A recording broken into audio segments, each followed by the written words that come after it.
and thank you for joining me today. I'm Raymond Singh from Radio Cayman.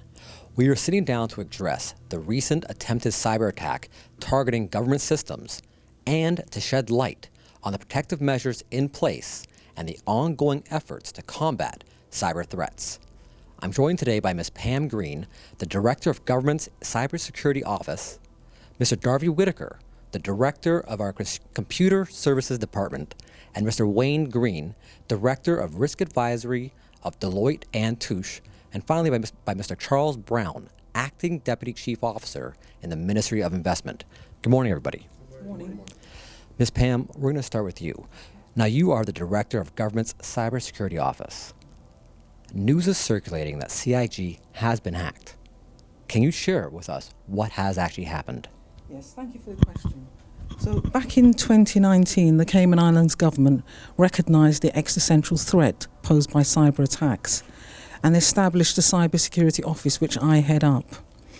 Over the intervening years, we have built a formidable cybersecurity capability in our personnel, in our layered defense, and the artificial intelligence-based systems that we rely on. In direct response to your question, yes, the Cayman Islands government was targeted with a cybersecurity attack attempt. Let me put emphasis on the word attempt because it wasn't successful, and it occurred on the 9th of February, Friday the 9th of February. Our AI-based systems detected an intrusion into our systems, and we were alerted and we took prompt action to halt, block and thwart that cyber attack attempt, pretty much in line with our standard operating procedures. Our prompt response meant that no government systems were compromised. However, as part of good governance, risk management and best practices, what we did was we engaged a third party to independently review and assess. We engaged Deloitte. And to put some wider context around this, globally and in the Caribbean and the Latin region, there continues to be a rising tide of cyber attacks. This shows no sign of abating, and this is now the new norm. Every 10 to 30 seconds, an organization somewhere in the world is targeted with a cyber attack and unfortunately falls victim to it. Since 2019, we have successfully defended our government's networks and systems against cyber attacks, and we're very proud of that. However, we're not complacent. And we take every opportunity to learn from even those attacks that we defeat. Hence, we have Deloitte on board. Thank you. Ms. Pam, thank you for a very thorough response. Next up, Mr. Darby Whitaker, Director of the Cayman Islands Government Computer Services Department. Mr. Darby, the Cayman Islands government is a custodian of a wealth of sensitive and confidential data. Can you tell the public whether any of this data has been breached? A pleasant good morning again, and thank you for the question. I'll begin by saying, as the Director of the Computer Services Department, I take IT security and defending the whole government infrastructure very seriously. And in addition to this, I would also like to add that we work closely with the cybersecurity unit to ensure that proper defenses are in place and to ensure that we continually monitor the environment, right? So as mentioned by Ms. Green, there was a targeted attempt on the Cayman Islands government, but with the quick response and cohesion with the two departments, we were able to, actually detect and block and defend this against this attempt, right? So this essentially means that there was no systems compromise, right? I can say this because in reviewing the security logs, there's no evidence in the security logs to suggest that any data has been breached or has actually left the Cayman Islands. So in addition to my team working with Deloitte, there's no evidence at this time to suggest that there was a data compromise. Thank you. Mr. Whitaker, thank you so much for the answer and for all your efforts as well. Thank you. Thank you. Next,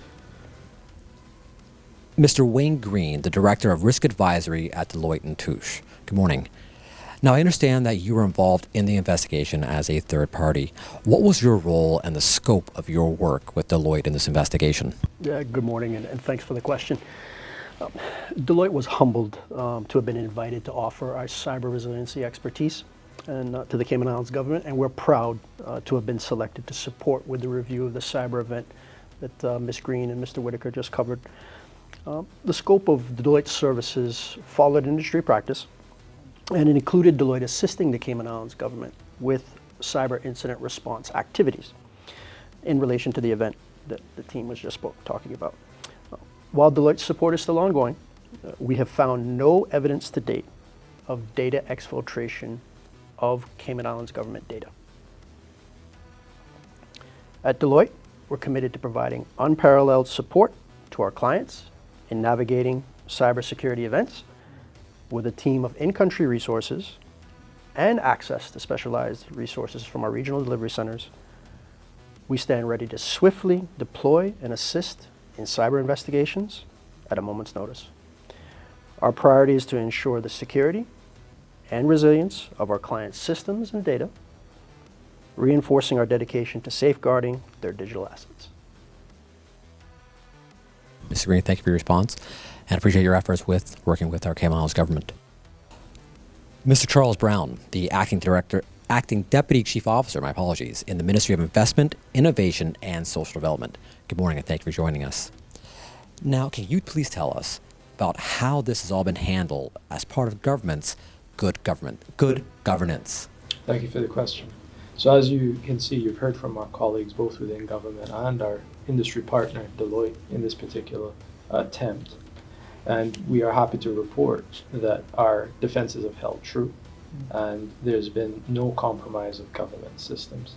I'd like to reassure the public that good governance, cyber threats, IT security remain top of mind for both the leadership within the ministry and our senior leadership of government generally.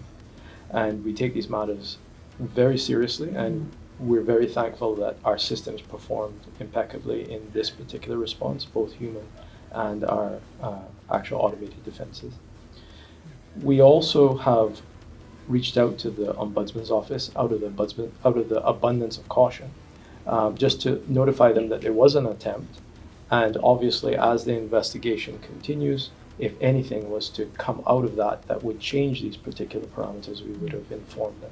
But as the public knows, we are legally obligated to inform both the Ombudsman and any data subject that the data would relate to if there was a successful breach. So in this particular matter, we have seen none of that, and we continue to remain vigilant. And we also actually encourage the private sector to remain vigilant in these combined efforts, both government and outside, in protecting our jurisdiction. Any attempts to speculate as to the origins of this attack are unhelpful at this time, and we are we're receiving the assistance of the RCIPS in further investigations, and they've also reached out to their industry partners both in the USA and the UK as this matter progresses. Ms. Brown, thank you. And thank you all for your efforts, and we look forward to hearing the completion of this investigation when it's all come to light. A sincere thank you again to our guests for their valuable insights. I encourage our viewers to stay vigilant and actively educate themselves about cybersecurity.